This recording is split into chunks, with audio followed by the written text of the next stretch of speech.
My name is Scarlett, and I'm 34 years old. Right now, I'm sitting alone in my quiet apartment on Christmas night, watching the snow fall outside my window. My family is celebrating without me just 15 miles away. There are 47 missed calls on my phone that I haven't answered. 3 weeks ago, I canceled the last of 23 automatic payments I'd been making for my family. They're just now discovering what it really means when the invisible daughter disappears. Before I tell you what happened, I'd love to know where you're watching from tonight. Are you spending the holidays with family? Or are you finding peace in solitude like I am? Please hit that like button and subscribe if you've ever felt unseen by the people who should value you most. Because this story isn't just about money. It's about what happens when the person holding everything together finally lets go. I've been a senior financial analyst at a Fortune 500 company for 6 years now, earning $125,000 a year. It's good money, especially for someone from a middle-class family in suburban Minneapolis. But you'd never know it from looking at my life. I drive a 2007 Honda Civic with 200,000 miles on it. I live in a one-bedroom apartment on the outskirts of town, the kind where the walls are thin and the appliances are older than my car. Meanwhile, my family lives comfortably in a four-bedroom house in a nice neighborhood, drives newer cars, and enjoys all the modern conveniences. 8 years ago, everything changed when my father lost his job at the manufacturing plant. He was 55, too young to retire, but too old to easily find new work in his field. The unemployment checks barely covered the mortgage.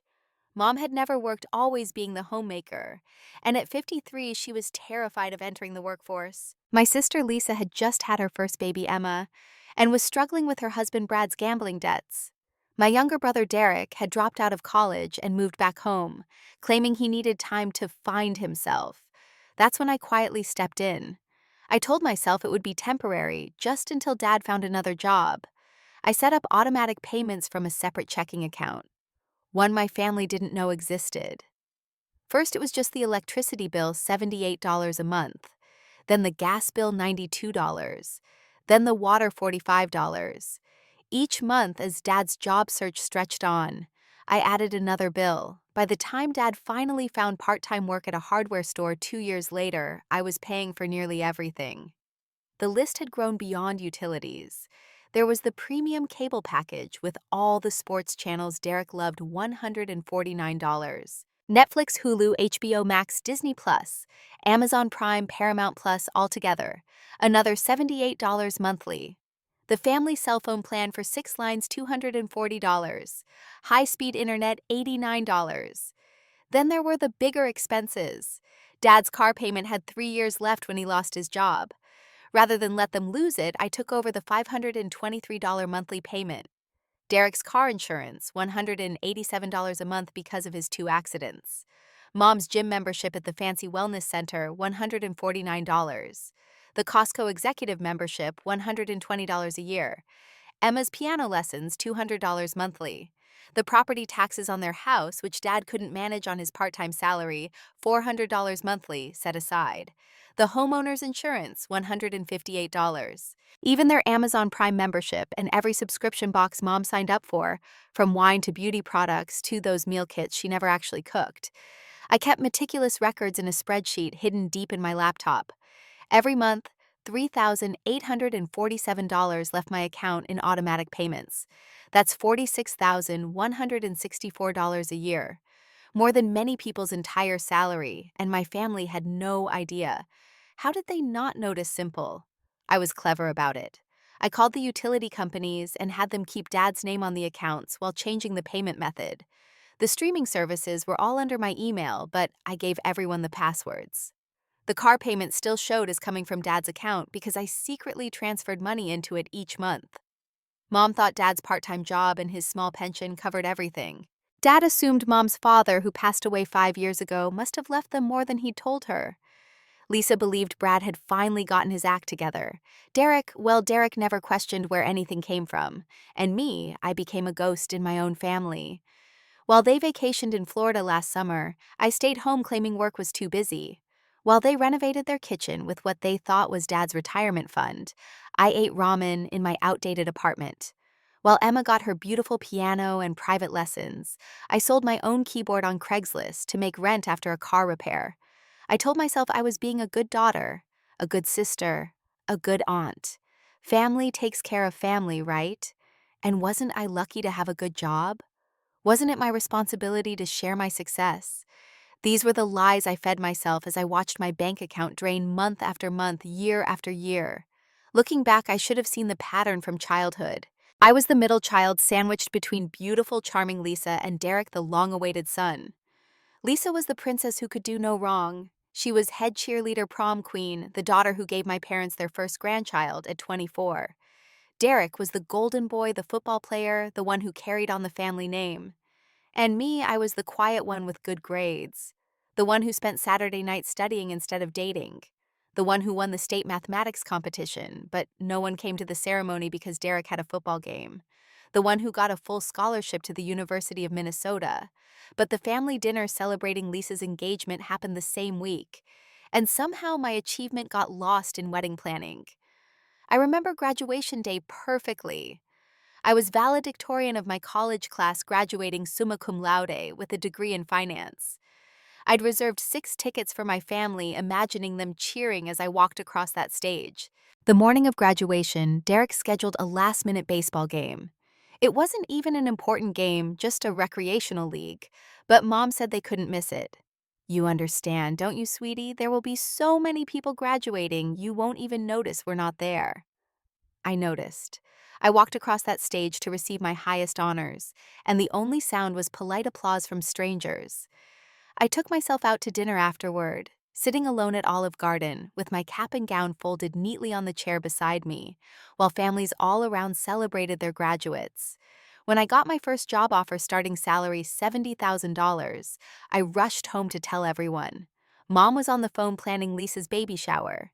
She held up a finger for me to wait, then spent 40 more minutes discussing whether the cake should be vanilla or chocolate.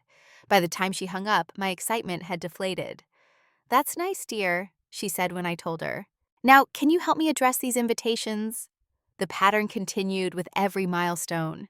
My first promotion overshadowed by Derek getting a DUI and the family rallying around him during his difficult time. My second promotion to senior analyst lost in the drama of Lisa's husband Brad losing another job. The day I closed on my apartment, my first real estate purchase, was the same day Emma took her first steps. Guess which event got posted on Facebook with 37 photos? 3 relationships ended because of my family. Jason left after 2 years when he realized I'd never prioritize our weekend plans over family demands. "They call and you drop everything," he said. "When do I matter?" Michael lasted 18 months before growing tired of every holiday being about my family's needs, never ours.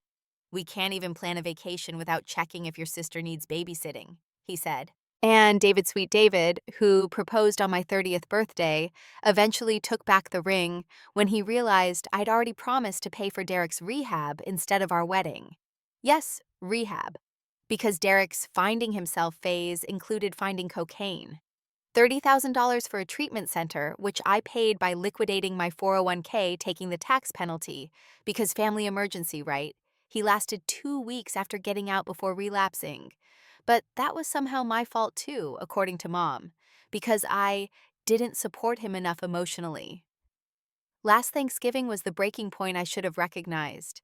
Lisa hosted at her house, the one she could only afford because Brad's parents paid the down payment, and I secretly helped with mortgage payments for 6 months when Brad was between opportunities.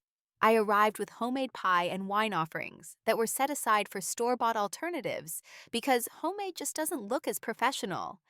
The dining room had 2 tables, the main table for the families, and a smaller table in the corner for overflow. Guess where the single childless daughter sat? I watched from my exile as Mom fawned over Emma's piano recital video, the lessons I was paying for. I listened as Dad praised Brad's new job, not knowing I'd written his resume, and paid for his certification course. I sat silent as Derek high again, but pretending to be sober told stories about his business ventures, funded by my emergency loans. During dessert, Mom made an announcement. "Next year, we should make this adults only at the main table. The kids are getting so big they need their own space." Lisa quickly added, "Oh, but Scarlett, you can still sit with the kids. You're so good with Emma." They'd already planned to demote me further from overflow to the children's table at 33 years old, with a master's degree and executive level job. I left early claiming a headache. No one noticed. November 15th started like any other day.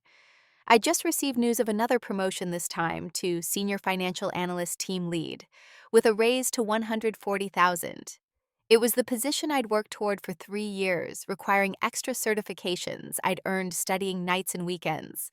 I wanted to celebrate with my family to finally have something impressive enough to warrant their attention. I called Mom first, catching her during her morning coffee. Mom, I have amazing news about work. Also, I was thinking about hosting Christmas this year at my apartment. I could cook everything, and it would be nice to have everyone here for once. She laughed. Not a warm laugh, but that dismissive chuckle she did when Emma suggested something silly. Oh, sweetie, your little place. How would we all fit? Lisa's family alone needs space, and you know Derek gets claustrophobic. Besides, you don't even have a proper dining table. I could rent one, I offered. Or we could make it casual buffet style. Don't be ridiculous. Lisa already has everything planned. She bought matching Christmas dishes from Pottery Barn. You know how she is about presentations. Just bring your usual pie. The store-bought one, remember. Your homemade ones are too runny. I hadn't told her about my promotion. She'd already moved on to discussing Lisa's holiday menu.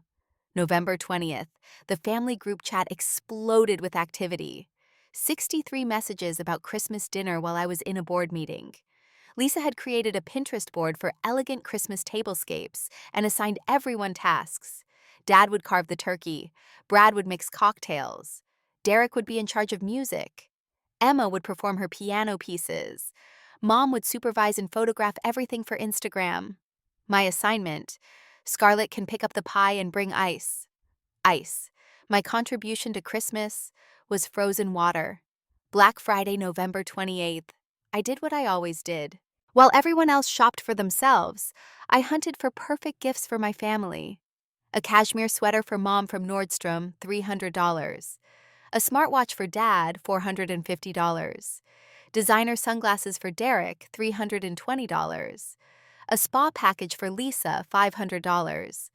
A American Girl doll with accessories for Emma, $350. Premium whiskey for Brad, $200. Gift cards for extended family, another $200. Total damage, $2,300. I wrapped each gift meticulously in expensive paper, wrote heartfelt cards, and stored them in my closet. Each one chosen specifically for the recipient, showing I paid attention to their interests and needs. Last year, my gifts were the only ones with thought behind them. Everyone else exchanged generic gift cards purchased at the grocery store on the way to dinner. December 10th changed everything. I was working from home, finally enjoying a quiet morning after closing a major account that would save my company $2 million annually. My phone rang at 10:30. Dad. Scarlett, honey, we need to talk about Christmas. My heart lifted slightly. Maybe they'd reconsidered my offer to host. Sure, Dad. What about it? Well, your mother and I have been discussing the situation, and we think it would be best if we keep Christmas intimate this year. Just the immediate families you understand. I am immediate family, Dad. I'm your daughter. He sighed like I was being deliberately difficult. You know what I mean. The real families. Lisa and Brad and Emma are a unit. Derek's bringing his new girlfriend, Melissa. They're talking about marriage. And at your age still single, well, it makes things awkward. Awkward how? You know how it is, the odd number at the table, the questions from relatives about when you'll settle down. It makes everyone uncomfortable, especially you. We're trying to be considerate. So you're uninviting me from Christmas. Not uninviting, just adjusting the timeline. You could come by after dinner, maybe around 8 for dessert and presents. That way you're still included, but without the awkwardness of the formal dinner. The awkwardness of having your unmarried daughter at the table. Now you're being dramatic. Lisa says you make her feel guilty about having a perfect family when you sit there alone. And Derek's girlfriend doesn't need to see family dysfunction on her first Christmas with us. Family dysfunction, I'm dysfunction. You're twisting my words. Look, we love you, but sometimes love means knowing when to step back. You could use the time to maybe go on a date. Jennifer from your high school class just got divorced. I could give her your number. I need to go, Dad. So you'll come at 8. Your mother wants to know about the pie. I understand perfectly, Dad. Everything's crystal clear. Good. And Scarlett, maybe don't mention this to anyone outside the family. We don't need people thinking we're excluding you. I hung up. For 2 hours, I sat in absolute stillness staring at my laptop screen, where my bank account showed the automatic payments scheduled for the next day. $3,847 about to leave my account for people who considered me an embarrassment. Then, very calmly, I opened a new spreadsheet. At the top, I typed Operation Silent Night. December 11th, 3 in the morning. I couldn't sleep after Dad's call, so I started with the easiest cancellations. I logged into Netflix first. The account showed the viewing history. Derek had watched entire seasons of shows daily. Mom was addicted to reality TV. Lisa binged true crime documentaries. Dad loved war movies. 8 years of entertainment I'd provided. I navigated to account settings, billing cancel membership. A pop-up asked why I was leaving. I selected Other and typed Family Dysfunction. Click. Your membership will end on December 25th. HBO Max next, Disney Plus, Hulu, Amazon Prime. Each cancellation felt like removing a chain from around my neck. Paramount Plus, Apple TV, Peacock, all the streaming services they'd requested over the years. Can you add Showtime? There's a series I want to watch. Emma would love Disney Plus for Christmas. Brad needs ESPN Plus for the games. Each request had been fulfilled without question, without thanks. December 12th, I tackled the memberships. Mom's gym was first. I called at 6 a.m. knowing I'd get the overnight staff who wouldn't ask questions. I need to cancel my automatic payment for Margaret Johnson's membership. They tried to retain me, offering discounts, but I held firm. Please process the cancellation effective December 25th. The Costco membership was easier, just a few clicks online. The wine subscription, the beauty boxes, the meal kits Mom never cooked, but insisted on receiving all canceled with mechanical efficiency. December 13th was the hardest yet, the family phone plan. I sat in my car during lunch break calling Verizon. I need to remove 5 lines from my account and switch to an individual plan. Ma'am, are you sure you'll lose your family plan discount? And the other lines will be disconnected within 24 hours of the next billing cycle. When is the next billing cycle? December 25th. Perfect. Yes, I'm absolutely sure. Can I ask why you're making this change? Family dysfunction, I said using Dad's words. Apparently, I'm not part of the real family. The representative was quiet for a moment. I understand, ma'am. I've processed your request. The other lines will receive a notification on December 24th about the pending disconnection. December 14th required strategic planning. The utilities couldn't just be shut off. That would be cruel and potentially dangerous in Minnesota winter. Instead, I called each company and removed my payment method, switching the bills back to paper billing at Dad's address. They'd have a grace period, but the notices would start arriving right after Christmas. The electricity company, the gas, the water, the internet, all would send their first notices by December 27th. December 15th, I dealt with Derek's car insurance. I called State Farm and explained I could no longer afford to pay for another adult's insurance. They would notify him by mail that his coverage would end December 31st, unless he provided new payment information. Generous of me, really giving him time to figure it out. December 16th was bittersweet. Dad's car payment. I'd been paying it for 6 years, only 18 months left. The Toyota was almost his free and clear. I called the financing company and made the December payment, then removed my automatic payment authorization. They'd contact him about the missed January payment around the 10th, giving him time after the holidays. December 17th. I sat in my bedroom surrounded by bank statements calculating. Over 8 years, I'd given my family $247,000, $250,000. That money could have been a house, an investment property, a comfortable retirement fund. Instead, it had disappeared into their lives while mine stood still. I transferred Emma's piano lesson money, $2,400 I'd prepaid for the year, back into my savings account. I emailed the instructor explaining there had been a change in the payment arrangement and to please contact Lisa directly about future lessons. 23 services, memberships, and bills. It had taken 7 days to systematically dismantle the financial web I'd woven around my family. Each cancellation confirmation email felt like a small victory. I created a folder in my email called Independence Day, and saved every single one. Then I did something I hadn't done in 8 years. I went shopping for myself. I bought a real leather jacket, not the knockoff I'd worn for 5 years. I purchased the expensive face cream I'd always denied myself while Mom enjoyed her luxury beauty boxes. I bought fresh flowers for my apartment, something I'd always considered frivolous. $400 on myself felt like rebellion after years of sacrifice. December 18th, I turned off email notifications, silenced my phone, and began my wait. December 24th, Christmas Eve, 7 in the evening, I stood in my kitchen preparing a meal I'd never made before dinner for one, without guilt. Filet mignon, 100% for me, not the cheaper cut to save money. Roasted vegetables with real butter, not margarine. A glass of wine that cost more than $20.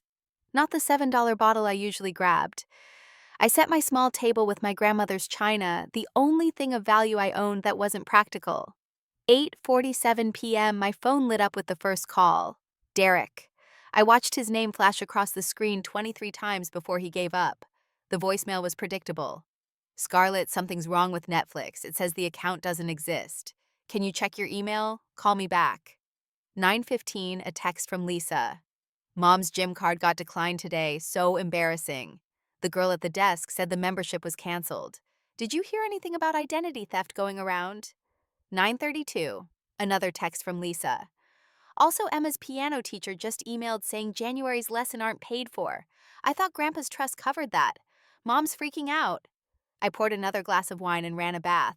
My phone buzzed continuously on the counter like an angry insect demanding attention. I let it buzz. December 25th, Christmas morning. I woke at 6 a.m. to 43 missed calls. The family group chat had exploded overnight with 234 messages. I scrolled through them while drinking my coffee, reading The Progressive Panic like a novel. Derek at 11:47 p.m. My phone's not working. Mom at 11:52 p.m. Mine either, must be a tower down. Derek at 6:23 a.m. It says my line's been disconnected. Dad at 6:45 a.m. Everyone's phone is out except mine and Lisa's. Mom at 7:10 a.m. The internet's down too, I can't video call Aunt Martha. Lisa at 8:22 a.m. Brad's PlayStation says our subscriptions are expired. All of them. Derek at 9:15 a.m. My car insurance company left a voicemail yesterday. Something about cancellation. The messages kept coming a cascade of confusion. I read every single one without responding. At 10 a.m., Dad tried calling again. This time he left a voicemail. Scarlett, it's Dad. Something very strange is happening. All our services seem to be malfunctioning at once. Your mother thinks we've been hacked. When you get this, please call back. Also, we're expecting you at 8 tonight. Remember, don't forget the pie. The pie. I looked at my counter where 2 homemade pies sat perfectly crusted, made from scratch yesterday. Apple and pumpkin, Mom's favorites that I'd never bring to her table again. 2 p.m. Mom's crying voicemail. Scarlett, honey, please call back. The electric company left an automated message about the bill. The internet's completely gone. We can't watch Emma's recital video for Grandma. This is ruining Christmas. 4 p.m. Lisa's angry text. This is obviously connected to you somehow. Derek figured out the phone plan was in your name. What did you do? 6 p.m. Dad again. Scarlett, we know you're upset about the dinner arrangement, but sabotaging Christmas is childish. Your mother is in tears. Derek can't reach his girlfriend. Please answer your phone so we can sort this out. 8 p.m., the time I was supposed to arrive for dessert. I sat on my couch wearing my new pajamas, eating my pie, watching a movie on my Netflix account, the individual one I'd opened just for me. My phone showed 97 missed calls. The group chat had devolved into accusations and blame. They'd figured out some of it, but not all. They knew about the phone plan and streaming services, but hadn't connected the dots about utilities insurance and car payments yet. That would come soon enough. 8:43 p.m., a knock at my door. I looked through the peephole to see Derek red-faced and furious. I didn't answer. He pounded for 10 minutes, yelling through the door. I know you're in there. Your car's outside. This is insane, Scarlett. It's Christmas. You ruined Christmas over what being asked to come for dessert. Grow up. He left eventually. Then came the text from Lisa. Derek saw the presents through your window. You bought all that for us and then did this. What kind of sick game are you playing? I turned off my phone completely and finished my pie. The apartment was silent except for the movie playing softly. Outside, snow fell steadily, muffling the sounds of the world.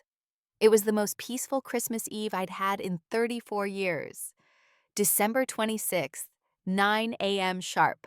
I was awake but still in pajamas when the doorbell rang. I knew it would be Dad. He had that military punctuality, especially when on a mission. Through the peephole, I saw him standing there in his good coat, the one I'd bought him 3 Christmases ago. His face looked haggard, older than his 63 years. I opened the door but didn't invite him in. "Hi, Dad. We need to talk." "Do we? I thought I wasn't part of the real family. Wouldn't want to cause any dysfunction." "Cut the crap, Scarlett. You canceled everything, didn't you? The phones, the internet, everything. I canceled what I was paying for. There's a difference." His face went white. "What do you mean, what you were paying for?" I walked to my desk and pulled out the folder I'd prepared. 8 years of bank statements highlighted and organized. I handed it to him. Every yellow highlight is a payment for the family. Green is for the house. Blue is for cars and insurance. Pink is for entertainment and subscriptions. He flipped through the pages, his hands beginning to shake. The papers were a rainbow of colors, very little white space left. Page after page, month after month, year after year. This can't be right. $247,000.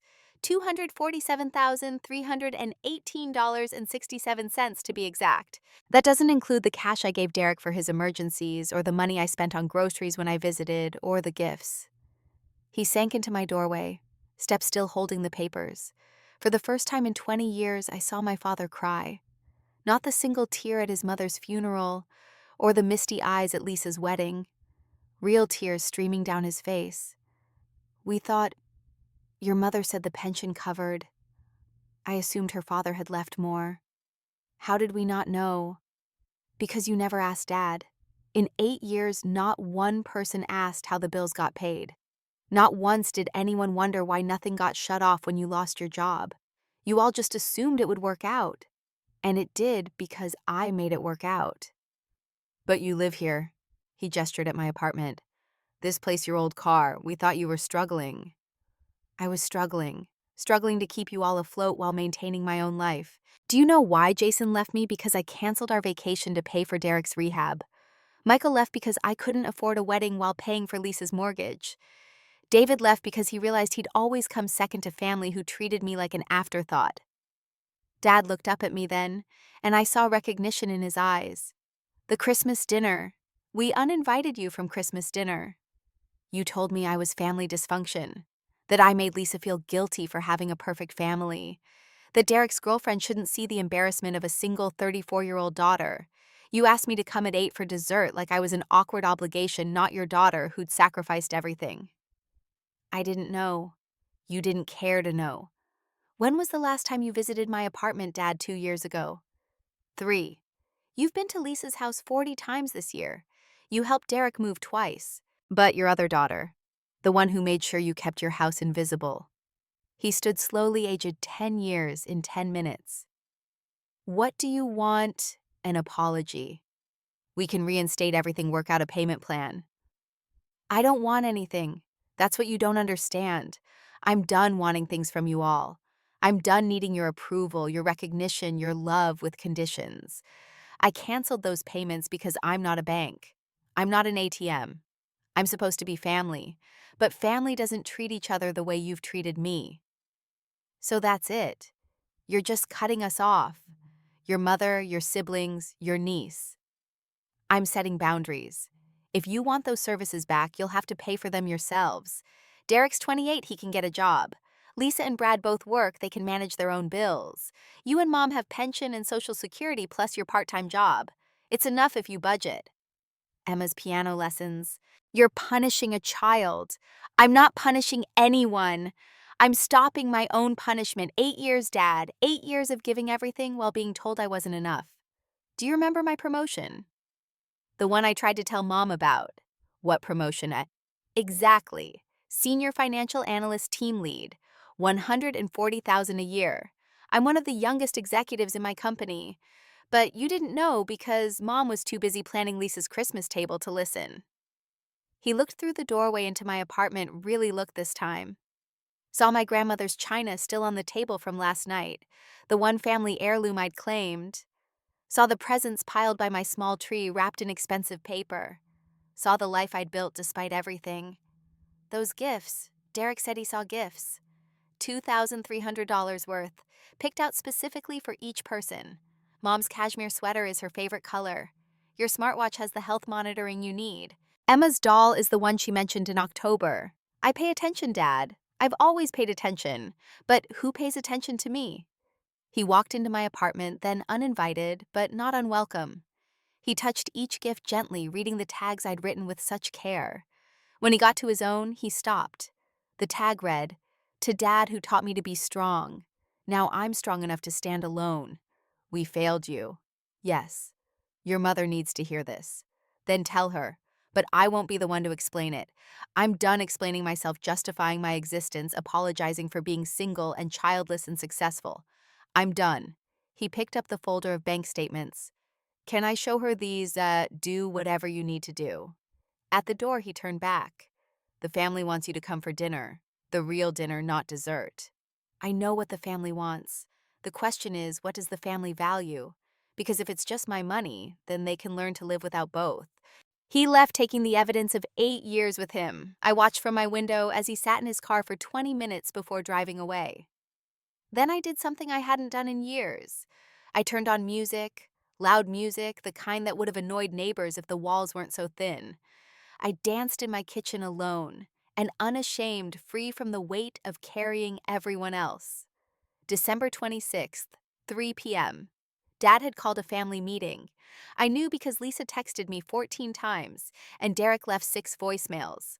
I didn't attend, but I heard about it later from Mom, who showed up at my door at 5 p.m. with swollen eyes and a box of tissues. "Your father showed us the papers, all of them." I let her in, but didn't offer comfort. She sat on my couch looking small and lost in a way I'd never seen. $247,000. You gave us $250,000. I didn't give it. I paid it. There's a difference. We thought your father's pension covered everything. He let me believe, no, I let myself believe what was convenient.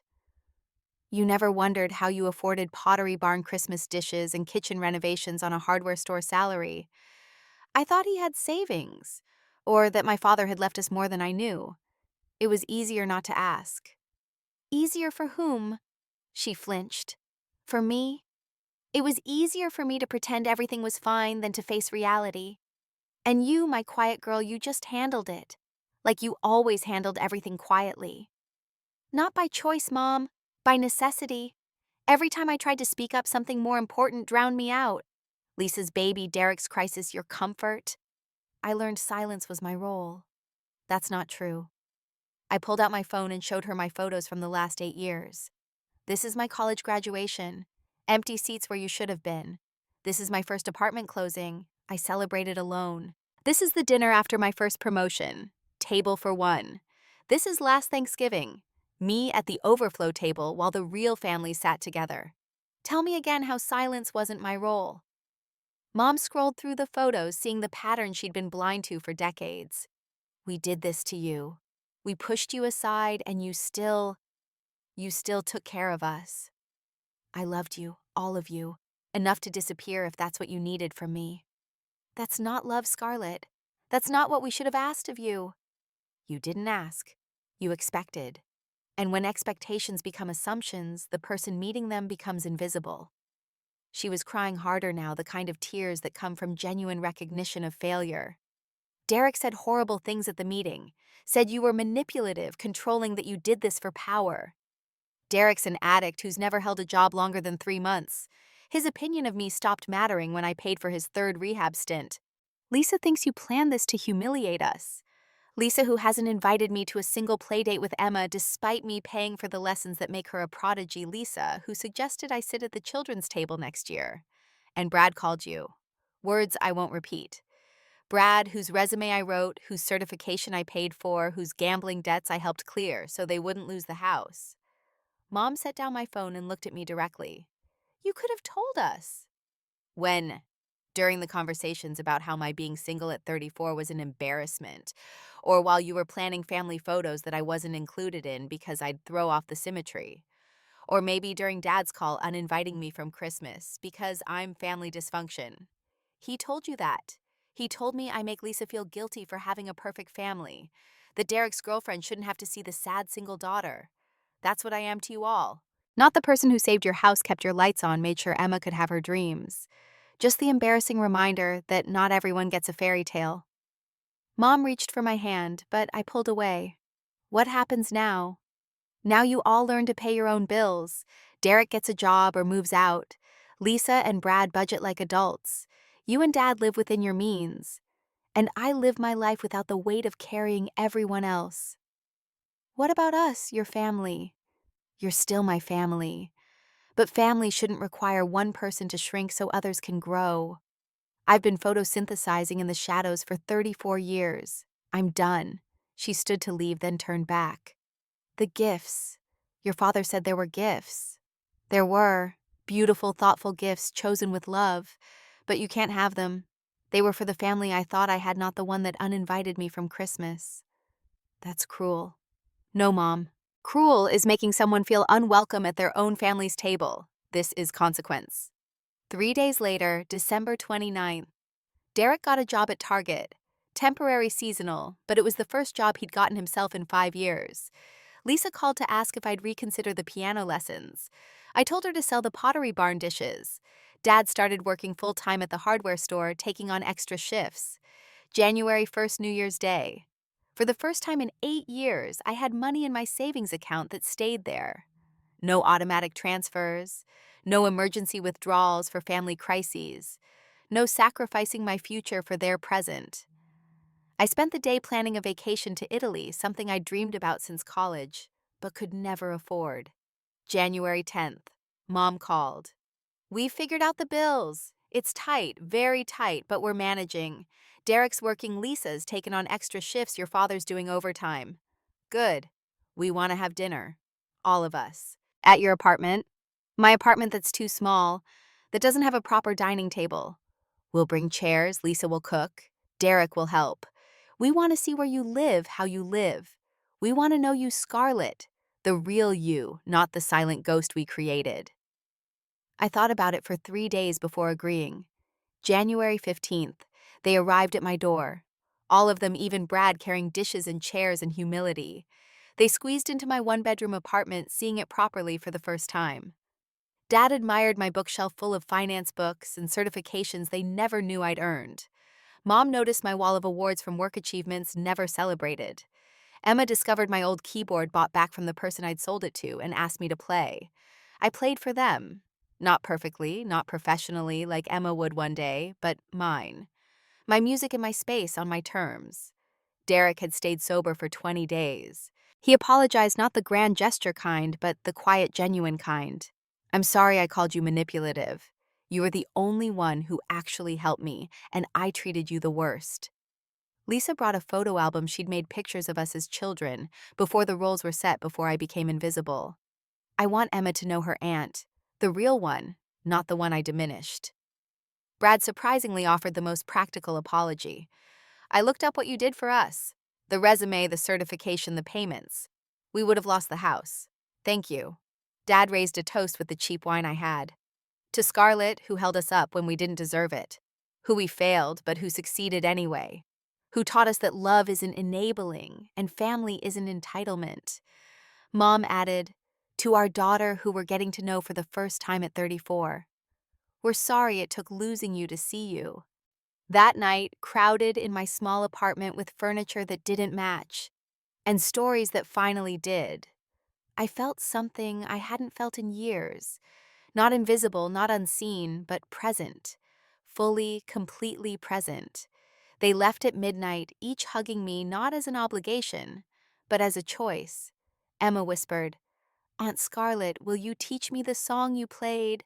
Only if your mom pays for your lessons, I said, catching Lisa's eye. Already budgeted for, Lisa confirmed. February 1st, I used the money I saved to put a down payment on a real house with 3 bedrooms and a dining room table that could seat everyone comfortably.